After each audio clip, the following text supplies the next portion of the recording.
Hello and welcome to this special segment. I'm Uday Pratap Singh. Joining us today is Advocate Varun Tankha. Varun, welcome. Thank you so much for being with us today at during our special Law and Constitution Dialogue. Thank you Uday for calling me, having me over. Let me begin by asking you, Varun, what actually made you decide that you wanted to become a lawyer?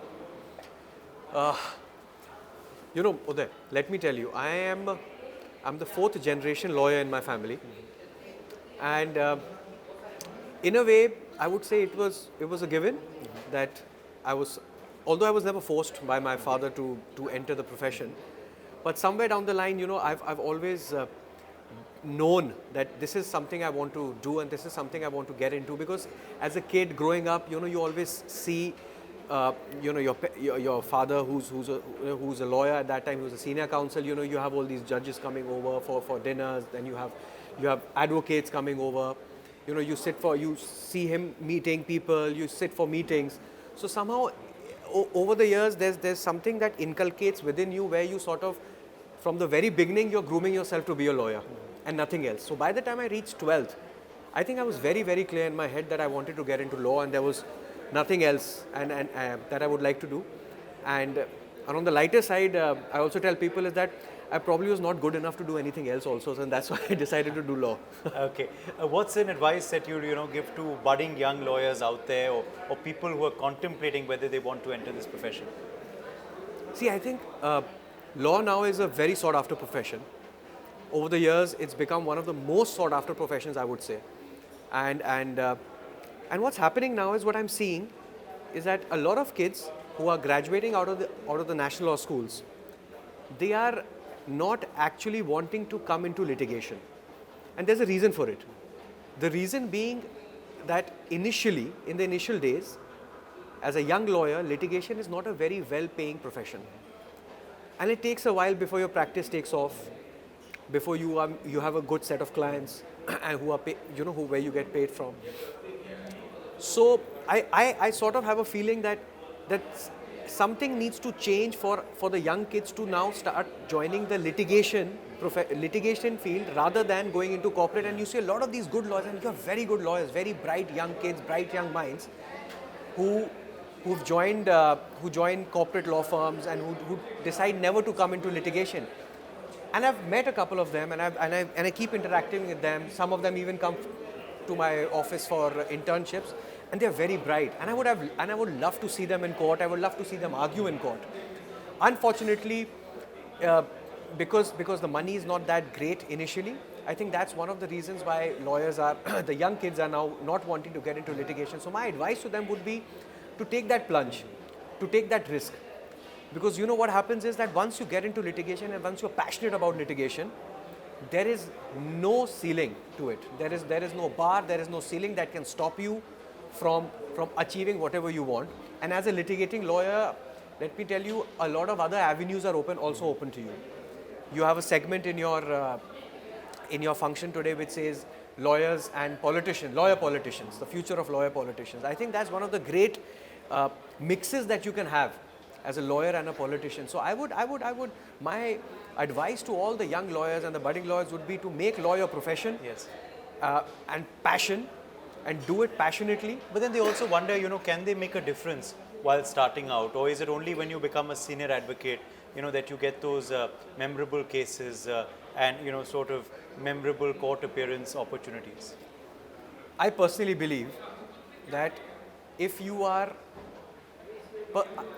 personally think that if every day I'm appearing in court and I'm arguing a case and I'm getting a relief, even if I'm able to have a positive impact even on one single person or a single family, I believe there's an impact and that's a change that I'm bringing about. Of course, as a young lawyer or as a new lawyer, you can't expect people to get into big cases, these famous cases where thousands and lakhs of people are getting affected. Of course, not everybody gets that opportunity. But that doesn't mean you're not making a change, or that doesn't mean you're not impacting any change. I feel that even if one person, you can change one person's life for good, I think that's a good change. So I think that's how they should be thinking about it. They should not think that I can only make an impact if I am appearing in big cases or if I get big cases. Last two questions to you. One on what has been your most memorable case so far. I know it's tough to just pin down one, but any that comes to your mind right now. I think there are a few that I have done, but one particular one is quite an interesting case. It was a case of a civil of a government servant. That lady wanted to resign from her post, and she wanted to contest elections. The government, for some reason, was denying her that. So this was a fight we took up till the Supreme Court, in fact, where we sort of, it was very interesting as to how the government was actually stopping a person from resigning. And I was telling the court, I said, I don't want to work.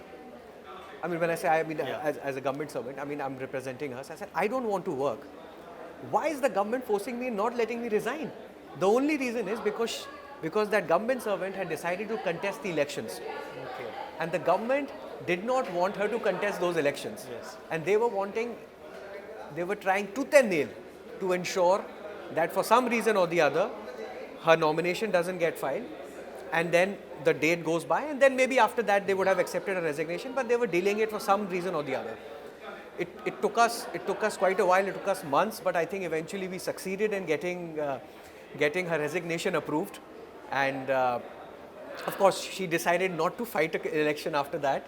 But that's a different story. But I think that whole process and the whole case that went on for months, and whether it was the High Court or the Supreme Court, I think that whole exercise was a very interesting exercise, and I learned a lot. I think you're talking about the elections that yes. just went by. We know which case that just happened in Madhya Pradesh, of course. All right. Finally, if not a lawyer, what would you have been?